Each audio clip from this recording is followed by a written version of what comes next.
नमस्कार मेरे प्यारे साथियों, स्वागत है आपका मेरे YouTube चैनल द रोज़गार हाईलाइट में। आज हम बात करने वाले हैं जो आपका एडमिट कार्ड आया है, तो उससे संबंधित कि आपको कौन कौन से डॉक्यूमेंट्स ले जाने हैं और कौन कौन सी चीज़ें प्रतिबंधित हैं आपके जहां पर आप एग्ज़ाम देने जाओगे। तो करते हैं शुरुआत। यह है आपका जो है एडमिट कार्ड का फॉर्मेट है। यहाँ पर आप देख पा रहे हो, सबसे पहले आपका एप्लीकेशन नंबर दिया हुआ है AOC करके, और यहाँ पर TMM OBC। नेक्स्ट ये जो इंडेक्स नंबर आपका इम्पोर्टेंट है, क्योंकि जो आपकी OMR शीट आएगी उसमें या तो आपको इंडेक्स नंबर खुद से भरना है या फिर आपकी ऑलरेडी प्रिंटेड आएगी जिसमें आपका ऑलरेडी जो भी है यह इंडेक्स नंबर दिया हुआ होगा, और जो भी रिजल्ट भी आएगा तो आपका इंडेक्स नंबर के ही हिसाब से आएगा। नेक्स्ट है आपकी पोस्ट, यहाँ पर दी हुई है जो भी आपकी पोस्ट होगी वो, और नेक्स्ट आपकी कैटेगरी। इसके अलावा आपने देख ही लिया होगा कि आपकी एग्ज़ाम की डेट आपकी 2 मार्च रहने वाली है। रिपोर्टिंग टाइम आपका रहने वाला है सुबह 5 बजे, और कोशिश कीजिएगा कि जल्दी पहुंच जाएं। 5 बजे से पहले भी अगर पहुंच जाओगे तो जल्दी लाइन में लग के आप फ्री हो जाओगे। इसके अलावा आपकी लास्ट क्लोजिंग टाइम रहने वाली है 8:30 बजे। 8:30 बजे के बाद किसी को भी एंट्री नहीं दी जाएगी एग्ज़ाम सेंटर पर। तो उसके नेक्स्ट आप देख पा रहे हैं वेन्यू, जहाँ पर आपका सेंटर है। यह एग्जाम्पल के लिए दिया हुआ है नारंगी 222 गुवाहाटी असम।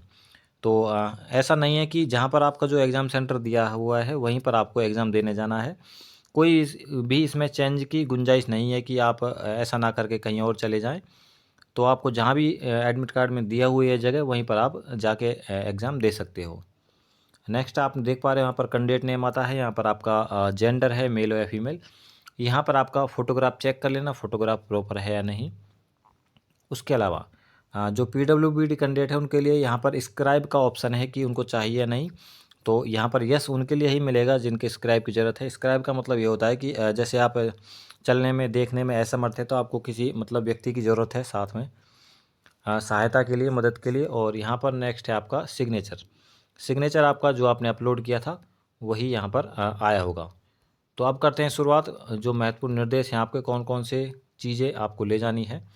तो सबसे पहले नंबर 1 पर दिया हुआ है कि आपको आपके जो ओरिजिनल एडमिट कार्ड आपकी मेल पर प्राप्त हुआ है ये वो आपको साथ में ले जाना है। Bring print out of call letter of examination without which is entry examination venue is not allowed.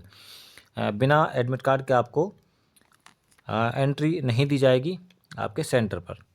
Number 2 पर है आपको कैंडिडेट द्वारा दिए हुए निम्नलिखित में से कोई भी आप एक अपनी आईडी जरूर ले जाएं, जिनमें से आपका आधार कार्ड हो सकता है, वोटर आईडी हो सकती है, पासपोर्ट हो सकता है, या फिर सर्विस आईडी हो सकती है, आप अगर सेंट्रल गवर्नमेंट कर्मचारी हैं या फिर स्टेट गवर्नमेंट के हैं। उसके अलावा आप पैन कार्ड ले जाएं, एक्स सर्विसमैन आपके पास डिस्चार्ज बुक है, या फिर एनी अदर आइडेंटिटी प्रूफ हो सकता है सेंट्रल गवर्नमेंट या स्टेट गवर्नमेंट का। नंबर 3 पर इम्पोर्टेंट चीज़ यह है कि अगर आप के द्वारा ले जाई हुई कोई भी, जैसे आप आईडी ले जाते हैं अपना पासपोर्ट, अगर उसमें डेट ऑफ बर्थ नहीं है तो उसके अलावा भी आपको कुछ अदर चीज़ ले जानी है, क्योंकि आपके जो भी आईडी ले जाओगे उसमें आपकी डेट ऑफ बर्थ ज़रूर होनी चाहिए। अगर उसमें डेट ऑफ बर्थ नहीं है तो उसके सपोर्ट के लिए आप 10th की मार्कशीट, या फिर आप किसी भी कास्ट सर्टिफिकेट अपना ले जा सकते हैं, बर्थ सर्टिफिकेट ले जा सकते हैं, या फिर सेंट्रल या स्टेट गवर्नमेंट द्वारा कोई भी जो जारी चीज़ें होती हैं एडमिनिस्ट्रेशन द्वारा वो ले जा सकते हैं। मतलब प्रोहिबिटेड है, प्रतिबंधित चीज़ें हैं। कौन कौन सी चीज़ें आपको नहीं ले जानी है प्रतिबंधित चीज़ों में? आप जैसे घड़ियाँ हो सकती हैं, किताबें हो सकती हैं, पेपर चिट हो सकती है, पत्रिकाएं हो सकती हैं, इलेक्ट्रॉनिक गजेट जैसे मोबाइल, ब्लूटूथ या फिर device, headphone, pen, spy camera, scanner, calculator, storage device इत्यादि बिल्कुल वर्जित हैं। परीक्षा में अनुमति नहीं दी जाएगी अगर कोई लेके जाता है। यदि किसी परीक्षार्थी के पास ये चीज़ें पाई जाती हैं तो उनके खिलाफ कानूनी कार्रवाई की जाएगी और आपराधिक जो भी आपराधिक प्रक्रिया है वो शुरू कर दी जाएगी। उसके अलावा भविष्य में जो भी एग्ज़ाम होंगी AOC की, उससे उन्हें वंचित कर दिया जाएगा। नेक्स्ट है नंबर 5 पर आपका अभ्यर्थी को केवल कॉल लेटर में जो स्थान दिया हुआ है उसी पर अनुमति दी जाएगी एग्ज़ाम के लिए। उसके अलावा कहीं भी आप एग्ज़ाम नहीं दे सकते। जो आपको निर्दिष्ट वेन्यू दिया हुआ है आपके एडमिट कार्ड में, वहीं पर आप एग्ज़ाम दे सकते हो। उसके अलावा नंबर 6 पर आपका दिया हुआ है अभ्यर्थी को परीक्षा में शामिल होने के लिए तलाशी आपकी की जाएगी, और उसके अलावा बायोमेट्रिक उपस्थिति की प्रक्रिया से गुजरना पड़ेगा। एक बार बायोमेट्रिक की आपकी प्रक्रिया पूरी हो जाती है तो आप एग्ज़ाम में देने के लिए मतलब आपको अनुमति दी जाएगी, और बिना बायोमेट्रिक आप अपना एग्ज़ाम सेंटर का हॉल ना छोड़ें, बायोमेट्रिक ज़रूर करवाएं। नंबर 7 पर है आपका अभ्यर्थी को परीक्षा के पदाधिकारियों द्वारा निर्देशित सख्ती का पालन करना होगा। जो भी आपके पदाधिकारी, कमांडेंट या डीसी, जो भी एडम आपको निर्देश देते हैं परीक्षा के दौरान, उनका आपको पालन करना होगा। उसके अलावा नंबर 8 पर आपको दिया हुआ है कि परीक्षा का समय समाप्त होने से पहले आप परीक्षा हॉल ना छोड़ें। अगर आप परीक्षा समाप्त होने से पहले परीक्षा हॉल छोड़ देते हैं तो आपको दोबारा से या फिर आपकी जो है कैंडिडेचर की जो है उसको निष्कासित किया जा सकता है। तो आपको पहले अपने जो टाइम जो भी दिया हुआ है उससे पहले आप आपका हॉल ना छोड़ें। उसके अलावा जो भी कैंडिडेट PWBD कैंडिडेट हैं उनके लिए 20 मिनट एक्स्ट्रा दिए जाएंगे एग्ज़ाम के लिए। जैसे आपको 2 घंटे मिलेंगे नॉर्मल व्यक्तियों के लिए, तो विकलांग व्यक्तियों के लिए आपको 20 मिनट अधिक मिलेंगे।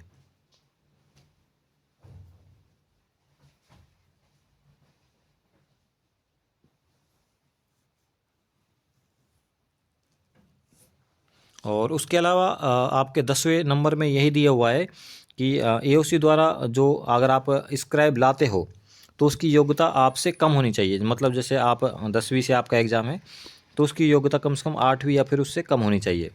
उसके अलावा 11वें नंबर पर दिया हुआ है, नंबर 11 पर आपका दिया हुआ है कि एक आंख वाले उम्मीदवार या आंशिक रूप से अंधे व्यक्ति को सामान्य प्रश्न पत्र सेट को पढ़ने में सक्षम है, बिना आवर्धक लेंस से या फिर आवर्धक लेंस की सहायता से संकेत करना चाहते हैं, इसकी अनुमति दी जाएगी। परीक्षा हॉल में इसका उपयोग करें या फिर लेखक हकदार नहीं होगा।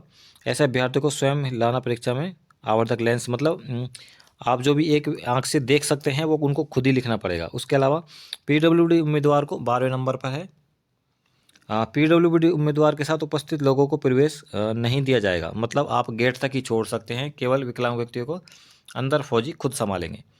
नंबर 13 पर आपका दिया हुआ है कि आपकी परीक्षा ऑब्जेक्टिव टाइप की आयोजित की जाएगी और OMR शीट पर इसके आपका एग्ज़ाम होने वाला है।